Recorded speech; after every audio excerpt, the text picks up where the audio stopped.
Hello दोस्तों, आप सब कैसे हैं। मैं आशा करता हूं कि आप सब बहुत अच्छे होंगे।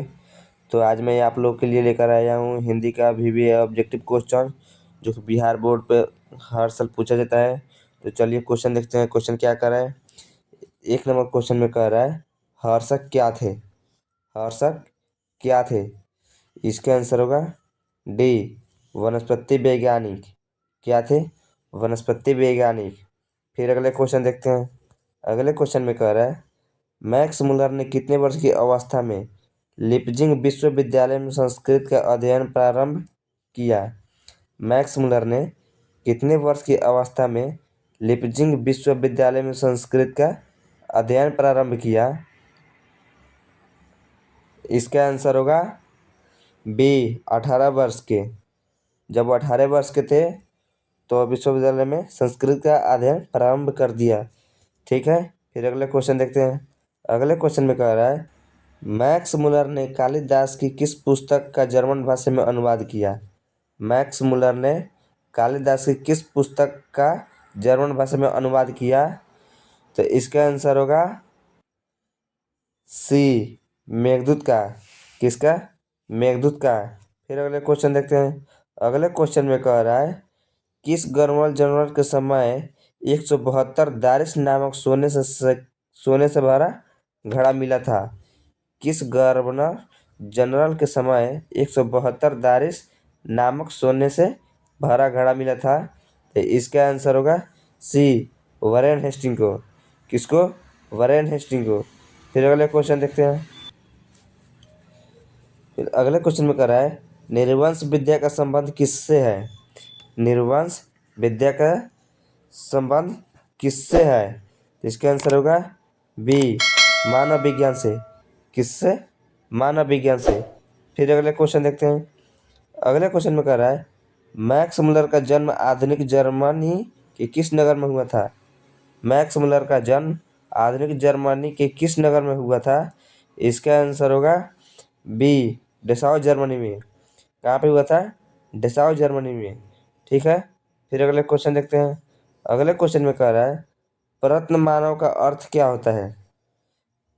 प्रत्न मानव का अर्थ क्या है। तो इसका आंसर होगा डी, प्राचीन मानव। क्या, प्राचीन मानव। फिर अगले क्वेश्चन देखते हैं। अगले क्वेश्चन में कह रहा है, भारत किसकी भूमि है। भारत किसकी भूमि है। तो इसका आंसर होगा बी, ब्राह्मण या वैदिक धर्म की। किसकी, ब्राह्मण या वैदिक धर्म की। फिर अगले क्वेश्चन देखते हैं। अगले क्वेश्चन में कह रहा है, स्वामी विवेकानंद ने वेदांतियों का देवांती किसे कहा है।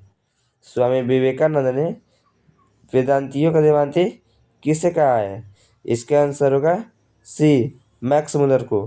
किसको कहा है, मैक्स मुलर को। फिर अगले क्वेश्चन देखते हैं।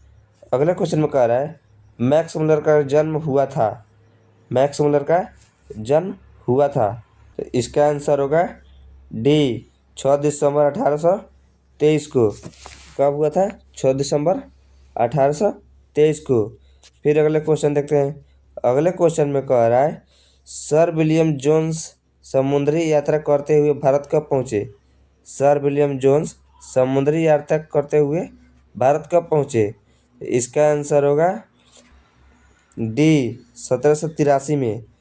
कब पहुँचे, तो 1783 में। फिर अगले क्वेश्चन देखते हैं। अगले क्वेश्चन में कह रहा है, हितोपदेश का जर्मन भाषा में अनुवाद किसने प्रकाशित करवाया। हितोपदेश का जर्मन भाषा में अनुवाद किसने प्रकाशित कराया।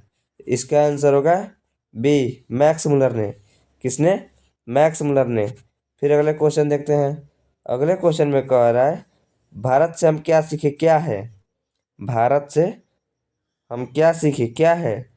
निबंध है, कहानी है, भाषण है, व्यक्तित्व है, क्या है। इसका आंसर होगा बी, कहानी है। क्या है, कहानी है। फिर अगले क्वेश्चन देखते हैं। अगले क्वेश्चन में कह रहा है, प्लेटो और कांट के थे महान, क्या थे। प्लेटो और कांट थे क्या। इसका आंसर होगा बी, दार्शनिक। क्या थे, दार्शनिक। फिर अगले क्वेश्चन देखते हैं। अगले क्वेश्चन में कह रहा है, मैक्स मुलर के अनुसार सच्चे भारत के दर्शन कहाँ हो सकते हैं। मैक्स मुलर के अनुसार सच्चे भारत के दर्शन कहाँ हो सकते हैं? इसका आंसर होगा सी, ग्रामीण भारत में। कहाँ पे हो सकते हैं? ग्रामीण भारत में हो सकते हैं। फिर अगले क्वेश्चन देखते हैं। अगले क्वेश्चन में कह रहा है दक्षिण भारत में द्रविड़ भाषा परिवार की कौन सी भाषा सबसे अधिक प्राचीन है? दक्षिण भारत में द्रविड़ भाषा परिवार की कौन सी भाषा सबसे अधिक प्राचीन है? इसका आंसर होगा ए, तमिल भाषा। कौन सी भाषा? तमिल भाषा। फिर अगले क्वेश्चन देखते हैं। अगले क्वेश्चन में कह रहा है पुरानी स्लावोनिक भाषा में चूहे को क्या कहते हैं? पुरानी स्लावोनिक भाषा में चूहे को क्या कहते हैं? इसका आंसर होगा डी, माइस कहते हैं। क्या कहते हैं? माइस कहते हैं। फिर अगले क्वेश्चन देखते हैं। अगले क्वेश्चन में कह रहा है किसके अध्ययन क्षेत्र में भारत के कारण नवजीवन का संचार हो चुका है? किसके अध्ययन क्षेत्र में भारत के कारण नवजीवन का संचार हो चुका है? इसका आंसर होगा बी, नीति कथा। क्या? नीति कथा। फिर अगले क्वेश्चन देखते हैं। अगले क्वेश्चन में कह रहा है मैक्स मुलर ने सर्वभौम संपदा और प्राकृतिक सौंदर्य से परिपूर्ण किस देश को माना है? मैक्स मुलर ने सर्वभौम संपदा और प्राकृतिक सौंदर्य से परिपूर्ण किस देश को माना है? इसका आंसर होगा सी, भारत को। किसको? भारत को। फिर अगले क्वेश्चन देखते हैं। अगले क्वेश्चन में कह रहा है मुंडा किस देश की जनजाति है? मुंडा किस देश की जनजाति है? तो इसका आंसर होगा डी, भारत की। किसके? भारत की जनजाति है। फिर अगले क्वेश्चन देखते हैं। अगले क्वेश्चन में कह रहा है प्राच्य का अर्थ है। प्राच्य का अर्थ है क्या? तो इसका आंसर होगा बी, पूर्वी। क्या? पूर्वी। फिर अगले क्वेश्चन देखते हैं।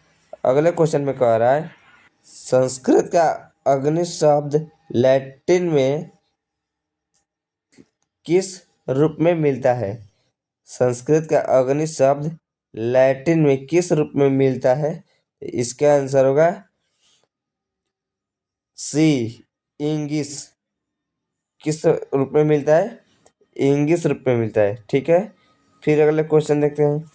अगले क्वेश्चन में कह रहा है प्लेटो का संबंध किस देश से है? प्लेटो का संबंध किस देश से है? तो इसका आंसर होगा यूनान से। यूनान से है। किस देश से है? यूनान से। फिर अगले क्वेश्चन देखते हैं। अगले क्वेश्चन में कह रहा है भारत की प्राचीनतम भाषा कौन सी है? भारत की प्राचीनतम भाषा कौन सी है? इसका आंसर होगा सी, संस्कृत। कौन सी? संस्कृत भाषा है। ठीक है। फिर अगले क्वेश्चन देखते हैं। अगले क्वेश्चन में कह रहा है मैक्स मुलर कौन सी भाषा में बाल्यकाल में ही निपुण होकर कविता लिखने लगे थे? मैक्स मुलर कौन सी भाषा में बाल्यकाल में ही निपुण होकर कविता लिखने लगे थे? इसका आंसर होगा ए, लैटिन भाषा में। कौन से भाषा में? लैटिन भाषा में। आशा करता हूँ दोस्तों आप लोगों को ये क्वेश्चन बहुत अच्छी तरह से समझ में आ गया होगा। अगर मेरा ये वीडियो आप लोग को अच्छा लगा हो तो इसे लाइक और शेयर ज़रूर करें एजुकेशन, ताकि जब भी हम ऐसे एजुकेशन वीडियो अपलोड करें तो इसका नोटिफिकेशन सबसे पहले आप तक जाए और आप इसे अच्छी तरह से याद कर लें और बिहार बोर्ड परीक्षा में जाकर एग्ज़ाम देंगे। ठीक है। फिर मिलते हैं अगले वीडियो में। तब तक धन्यवाद।